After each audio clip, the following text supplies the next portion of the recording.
Welcome, everybody. This is Joel Fleischman's Happy Hour podcast. It's an emergency podcast.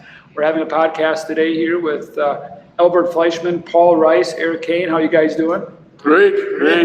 We are talking about the lumber market today, so how geeked up are we? So if you guys want to just go around how long you've been doing it, who you are, what you buy, what you sell. Sure, I'll start. My name is Paul Rice. Been with the company with Drexel now for 15 years. Was lucky enough to train under Albert Fleischman. I take care of all the panels, the OSB, the panels, and I also take care of the EWP, engineered wood products, and the treated lumber. My name is Eric Kane. What's EWP? Engineered wood products. Yes, sir. My name is Eric Kane. I've been here going on 8 years. Used to do doors and millwork, transferred over to the merchant department, learn under these two, handle dimensional lumber, 2x10, 2x12, studs. Then I also do, some of our stock millwork, lock sets, hangers, that type of stuff. Albert Fleischman, been here since 1985. Still involved to some degree in all of it as an overseer to some deal, helping these two young bucks understand what they're doing. And I don't understand what I'm doing sometimes, but it's a complicated business, especially in these kind of times. But it also brings out the best of us. It really does. In all these years, I look back of the problems we had getting wood or getting product. I used to be at my desk and I'd say, oh, we'll figure out something, we'll pull a feather out of my butt someplace. And right now, we're all pulling feathers out of our butt, trying to get covered, get enough wood. However, there aren't too many feathers left some days and we can't sit down. But we're having problems getting it. All right. Well, he's also my dad, and so I'll keep him on track. So we are here today to talk about lumber. It's escalating a lot, and we need to let me see if I can turn my captions on. This will be more interesting. Okay, we're trying the captions.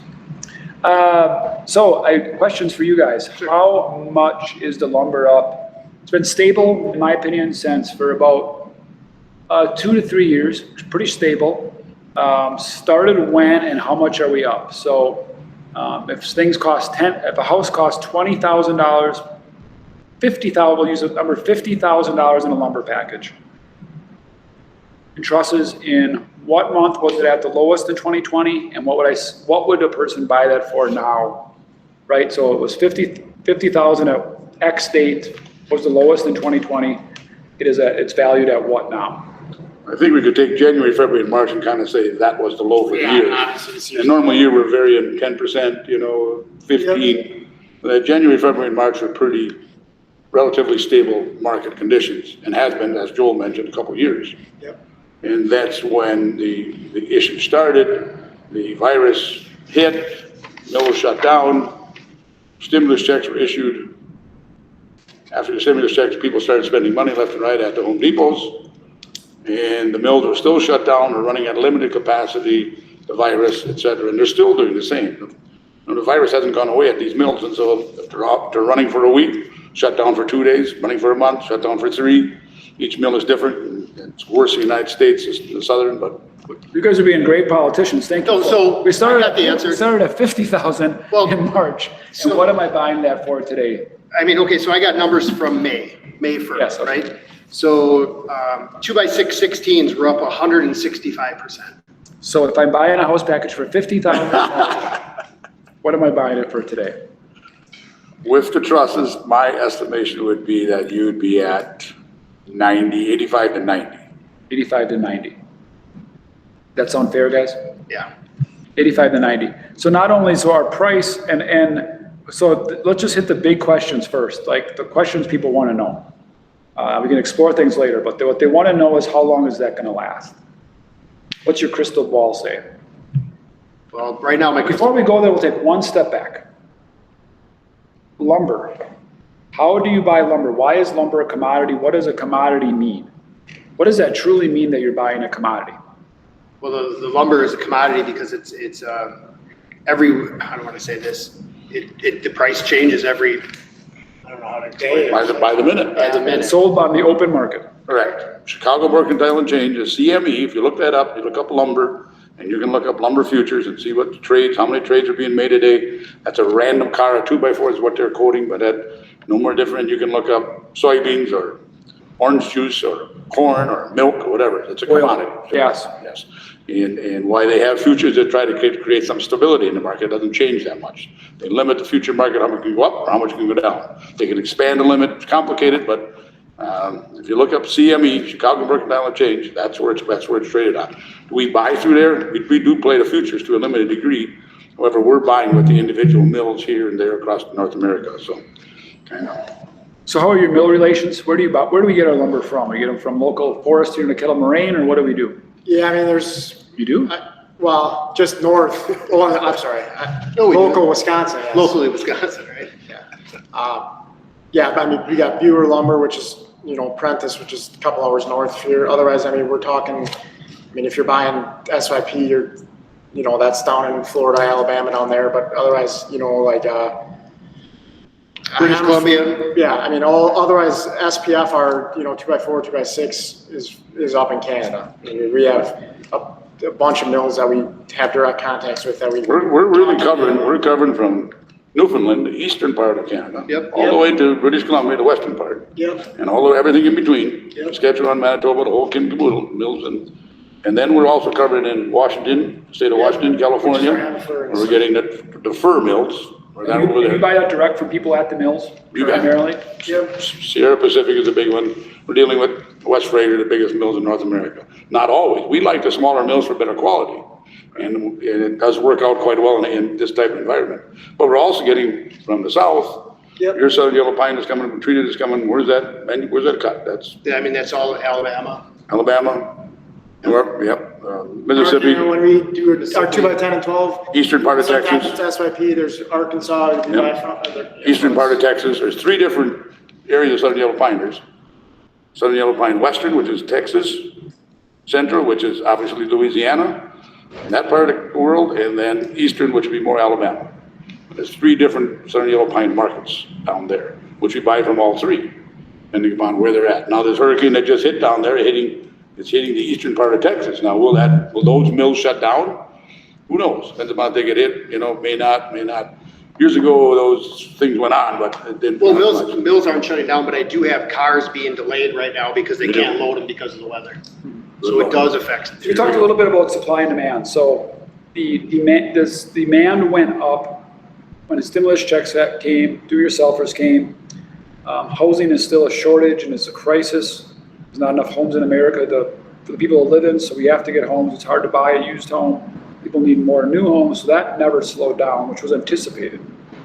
The do-it-yourselfer trade picked up, which is larger than anybody can ever fathom, I think. Correct. So that took out a lot of the lumber. So why can't mills just produce more, and why are they not producing more? They're trying to produce as much as they can. Honestly, the mills aren't, I would think they would be wanting just to hold steady and keep prices as high as they possibly can. They're really not like that. They're trying to produce as much as they can because they look at it as if we can make this much money now, we're going to produce as much as we can and sell as much as we can. Realistically, they don't have the help with the COVID-19. They were shutting them down. One of the OSB mills just had a small fire that shut it down for a couple of days. Earlier this year, they had huge problems up in Canada with being too wet. So they weren't able to get any of the hem fur out. So they were getting, that was hurting them. Now we're also having some transportation issues. So supply is trying really as hard as they can to get caught up. They just can't. So again, back to my question that I didn't allow you to answer. Your crystal ball, which we won't hold you to, how long is this going to last? Well, I think we got to elaborate on why can't they just produce more first, okay? So we have a landowner, Eric is a landowner, and he has 200,000 acres in Alabama, all right? And I'm a logger, or I'm a mill, I say, we need more wood. Let's approach Eric and get it. Eric goes, well, I don't know, maybe I should sell some, maybe I shouldn't. So he finally agrees to sell one after a month of negotiation, which would be very quick. Now we have to have loggers get out there and get it done. And that process takes time and effort. And you have to, when we're getting carloads of wood in, they have twice as much of that amount going to the mill because there's a lot of waste, there's the bark and everything else. So they've got to get it cut, get it shipped to the mill's got to produce it, got to dry it and all that. So that takes months, but first they got to find the logs. And they have to have enough people to do all that extra logging. So if business is up 20%, and we did discuss the interest rate, this low interest rate is what's really spurring a lot of it.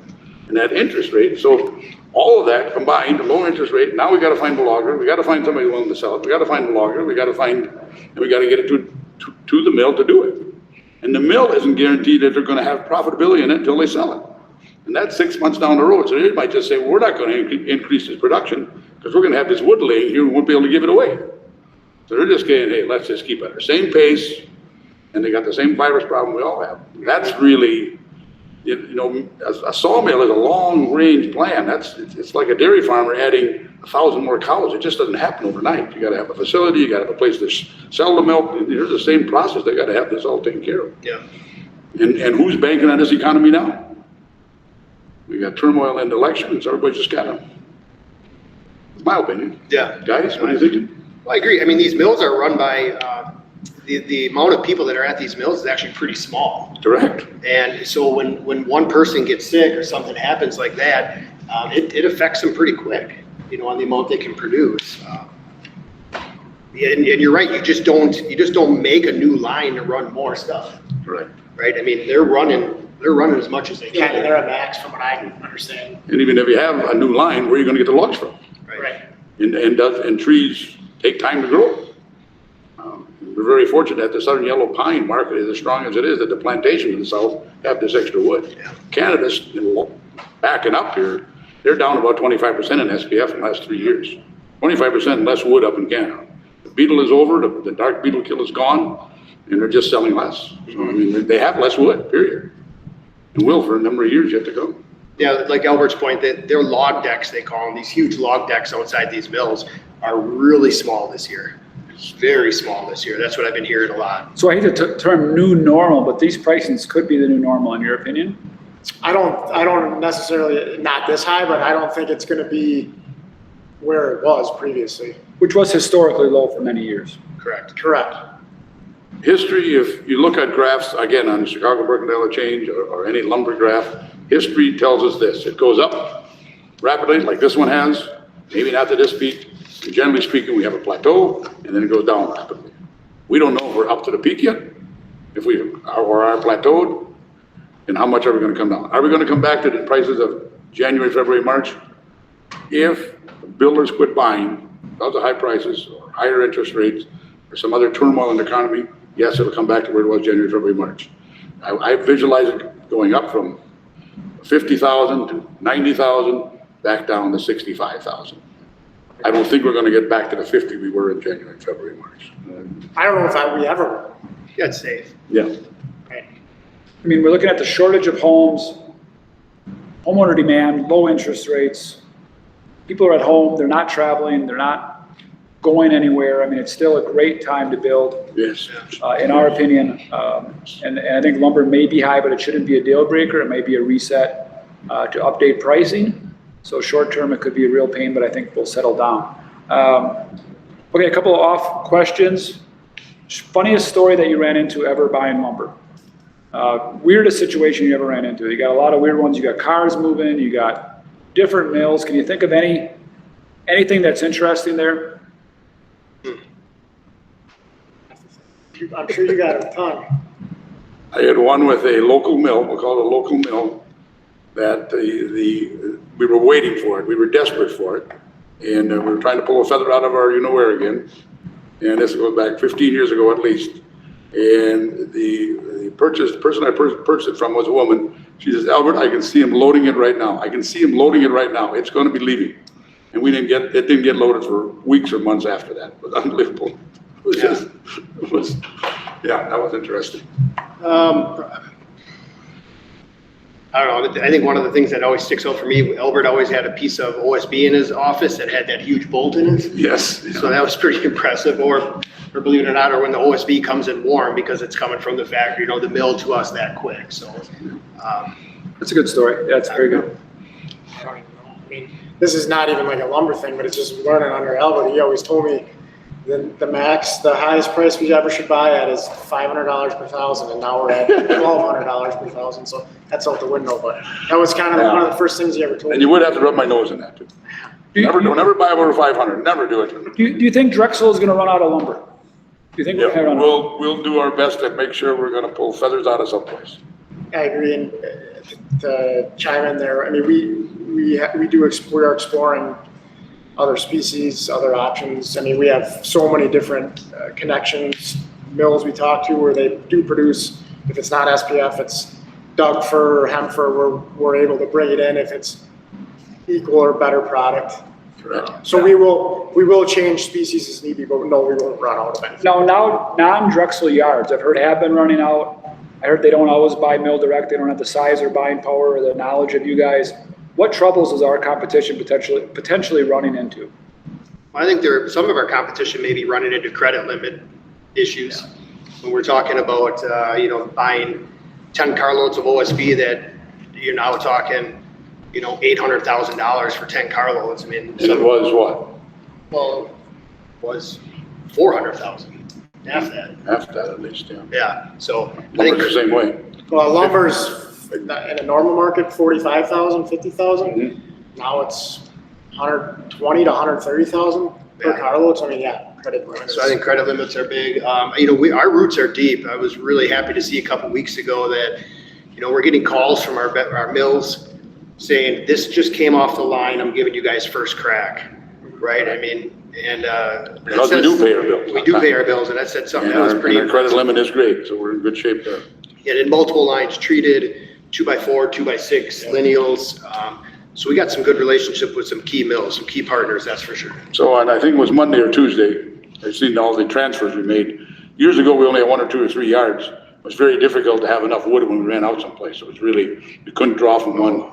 This week, I know Wrightstown, I think, went to Columbus. Columbus went to Berlin. Berlin went to Camelsport. Somebody went up to Amherst to get something. I know that. Little Chute, I don't think Little Chute was the only yard that didn't transfer anything this week to someone. They received stuff this week. They received stuff this week. So we transfer between the yards, which people don't realize where that wood was unloaded here.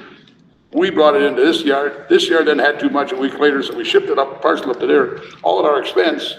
But the good news is that contractor, that homeowner, when they wanted on a Monday morning, they got 2x6 9-foot pre-cuts. They got their OSB. Maybe we substitute 1/2-inch OSB for 7/16. Some of that goes on. Maybe we didn't have any 12-foot 2x4s. We substituted 14s. Not a big issue, but they got their product. And that's why I feel really confident we'll make it work. Yeah. The last time this happened, which was around 2002, if I remember right. 202, 207, 208, 206. When was the last time we had $20 OSB at? In the boom, right? In 2006. 2006, okay. Before the crash, yeah. Right. And when that happened, I know good trust companies around the nation went out of business because they simply took business on that was quoted old, not repriced, sold it for that, brought in new inventory, couldn't pay for the new inventory because they didn't break it off on the last jobs because they quoted their old prices and went out of business. Are you concerned at all that we're selling things on old quotes and too cheap and then we're going to go out of business? That we're going to be not profitable, not be able to pay our bills? My biggest concern right now is, so we have some OSB in the yard, but let's talk OSB, but it's simple. Yep. $10 a sheet we paid for it, and now we got something coming at 21. So we sell it at 16 or 17, okay? Pretty typical what happens, that kind of do a blend, because we can't justify it, put it up in price. Contractors in a heck of a bind already, so we try to help them out. But in another month or two, even though the market hasn't gone up anymore, the guy who was paying 16 in the month of, let's say, August, in October, he's going to be paying 22 or 23 for paying 21. We got to get 23 for it. So he'll say it didn't go up. Well, it didn't go up. You're right. It plateaued here, but we weren't at the right price 2 months ago. We never got caught up from there. So that's that concerns me. And it also concerns me when it goes back down, because we're going to have to eat a bunch of money when it goes down. We all know we're going to have $21 OSB, and we're going to be selling it for $12 again someday. But that's part of our business. Yeah, I mean, every time something comes in, our price now goes up. That's why you guys never get a bonus. That's what it is. It does concern me, but I think we're trying to be proactive on it, And lumber is what percentage of overall Drexel sales? 20% of our sales. So again, we're a diverse enough company that we'd be able to overcome that. Even worst case scenario would happen, that we were undersold. I think rough framing packages are 20%, but lumber itself is less than that shit, I think. I think if you put like EWP in that. I put EWP. Yes. So you're talking LVLs and stuff that haven't changed all year. Yeah. So I mean, it's less than that. So yeah, thank God we're just not a stick yard, what I call selling sticks. Right. Anything else that you guys wanted to add to this discussion that we did not address yet? I think you're right, Joel, though. I think right now, probably our builders probably only have seen a really small portion of the uptick in the cost. Correct. So to your question, how long is it gonna last? It's gonna last until demand goes down, which I think will be December, January, until this thing really starts to correct. And that'll come down because of the weather conditions in the Midwest and the East Coast and. Yep, and the demand from Canada, less demand in Canada, more available for us. Right. Less do-it-yourself business.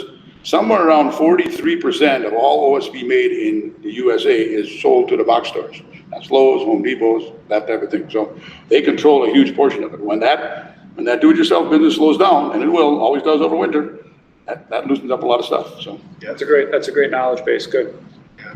Well, but in the surely in the first quarter, we'll still see these high costs. Right. So thank you guys for coming on here, spending time with us today. I do have one personal question here as we wrap up. Be cognizant of your time. So what's your merchants, your buyers? You can answer one of two questions.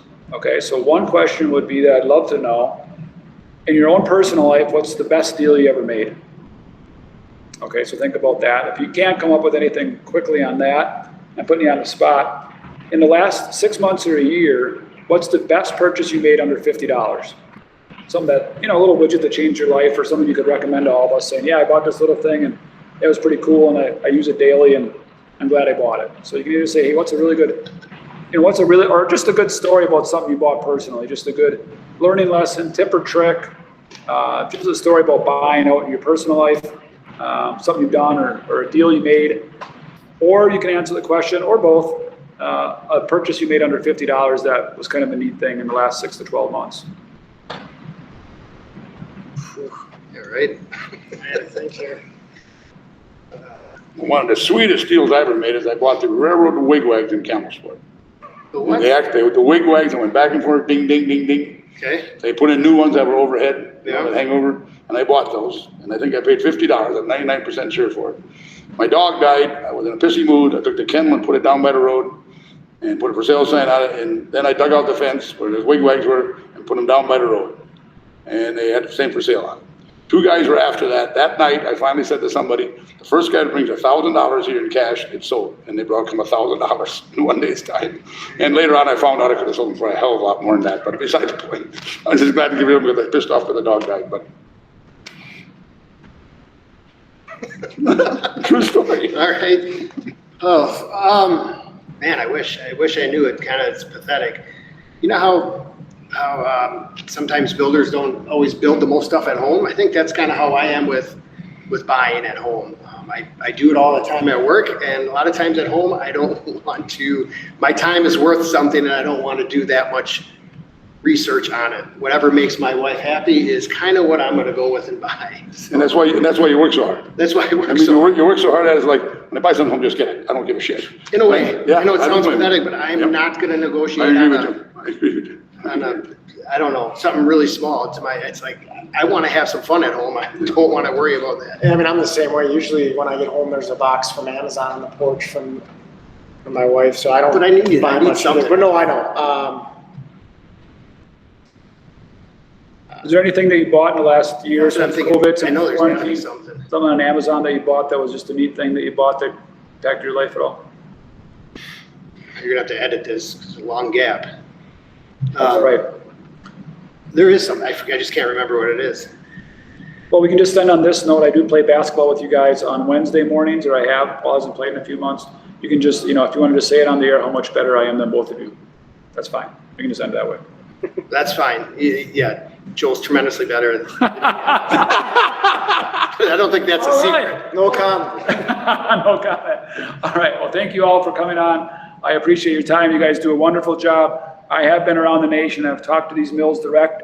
I know many guys that own lumber yards in the nation, and these are 3 of the most well-respected merchants and buying agents in the entire nation. I'm very, very happy that they work for Drexel because they do have a wonderful reputation across the country. Again, I know you guys are extremely important. 21 minutes left.